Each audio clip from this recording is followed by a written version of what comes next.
Agora você ouve uma palavra de vida com o pastor Érico Rodolfo Bussinger.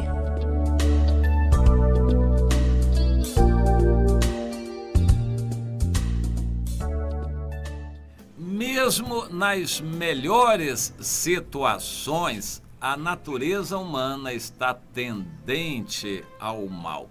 Isto é o que nós herdamos de nossos pais, Adão e Eva. A Bíblia chama de concupiscência da carne. Carne é a natureza neste sentido, é a natureza que nós herdamos, nascemos com ela, ela é tendente para o mal. Essa tendência, a Bíblia chama também de concupiscência, é uma inclinação. Todos nós temos isto. Ninguém precisa nos ensinar o egoísmo. Ninguém precisa nos ensinar a vingança. Ninguém precisa nos ensinar a mentir. Quando por uma razão nos é interessante, existe essa tendência já dentro de nós para nos levar a mentir.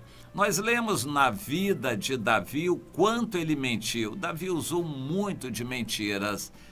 Isso não foi acreditado a ele como bom, pelo contrário, prejudicou a vida dele, mas Deus o usou apesar disto. Esta é a mensagem maravilhosa do Evangelho, é graça. Você não vai ser aprovado por Deus por ter uma vida muito correta, andar direitinho. Não, não é isto. Você vai ter a vida aprovada por Deus pelo sacrifício de Jesus. O sacrifício de Jesus na cruz é que valeu e pagou o seu pecado. Mas se você se apropriar. Então, é isto o mais importante. Jesus pagou na cruz o preço dos nossos pecados. Mas você tem que se apropriar disto e tomar posse dessa graça que há em Jesus. É graça. Você não merece, é graça, mas tem que se apropriar. Quando nós já nos apropriamos e já estamos vivendo na presença de Deus, a gente vai à igreja, ama os outros, nem tudo vão ser flores. Nós vamos ver, ainda assim, em nós, tendência para o pecado. O apóstolo Paulo esclarece muito bem isto na carta aos Romanos, no capítulo 7.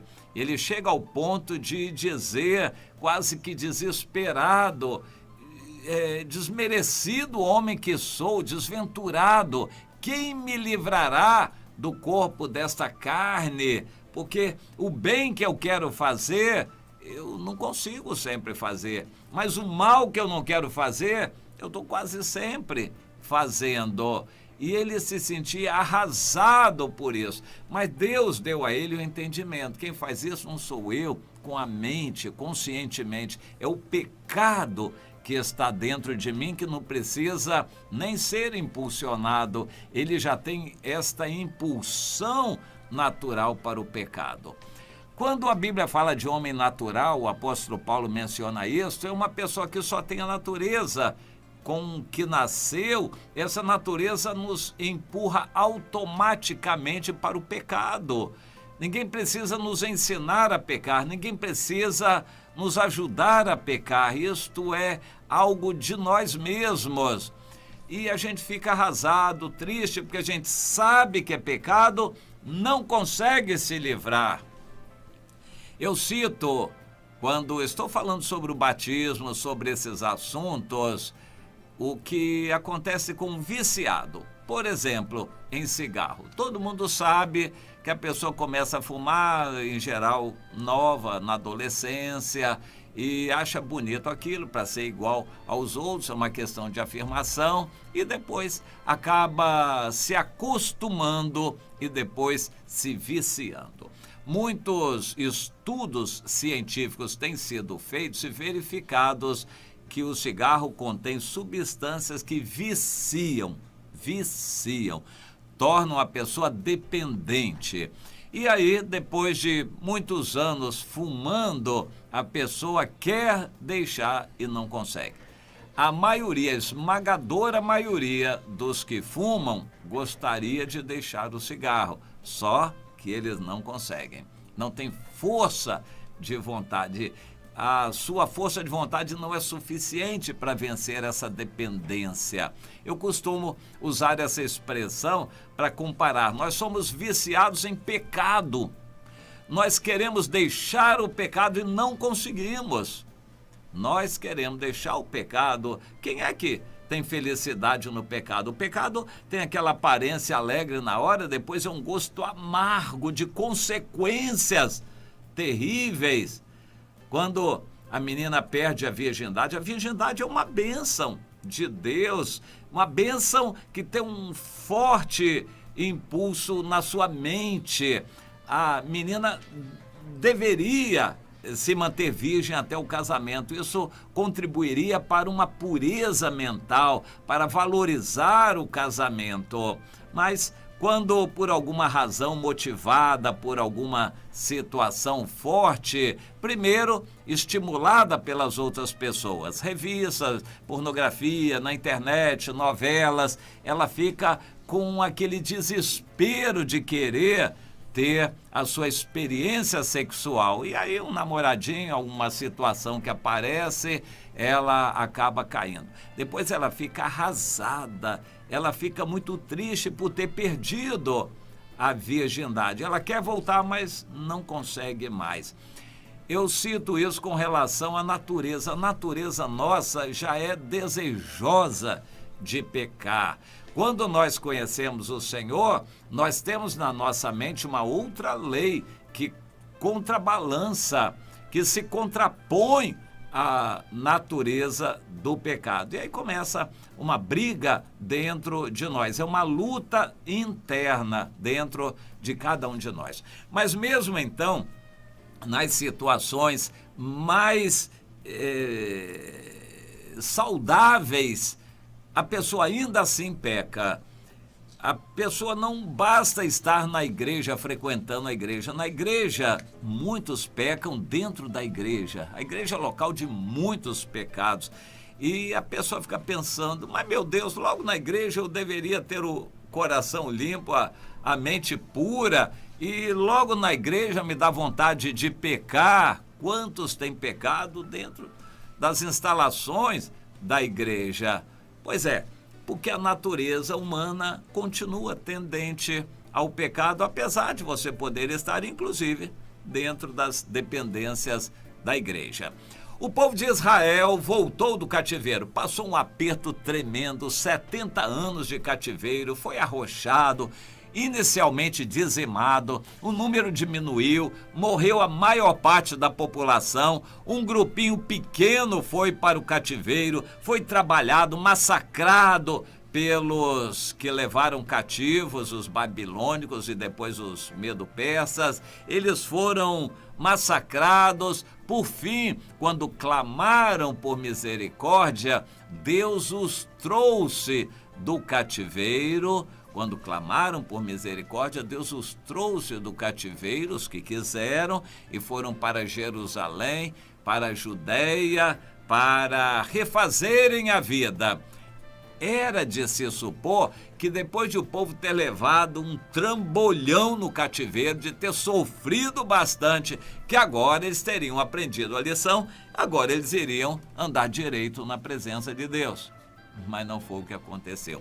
Nós vemos em todo o livro de Esdras um pouco dessa história e essa luta que o Esdras travou. No capítulo 9, ele se derramou em oração diante de Deus, confessando os pecados. Ele e outros que tinham consciência desse pecado.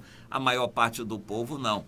E eles choraram, oraram e clamaram, pediram a Deus misericórdia, até que Deus mostrou aquela mesma situação que tinha mostrado com Acã, lá no início da Bíblia, né? O Acã com o Josué, quando ele pecou na conquista de Jericó, e por causa dele todo o povo foi derrotado. Os israelitas já sabiam disto, que se um pecasse, o povo todo poderia ser derrotado.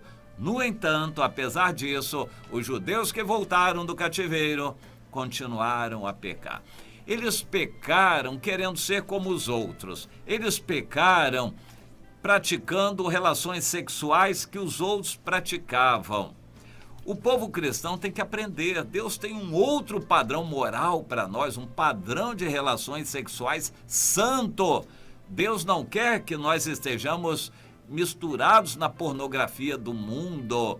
O padrão do mundo é de aproveitar a carne, dar lugar ao pecado, mas a vida cristã nos ensina que Deus quer santidade. Santificação quer dizer separação. Deus nos quer separados do mundo, com uma vida para Deus, uma vida consagrada a Deus. E Ele quer que deixemos os padrões do mundo.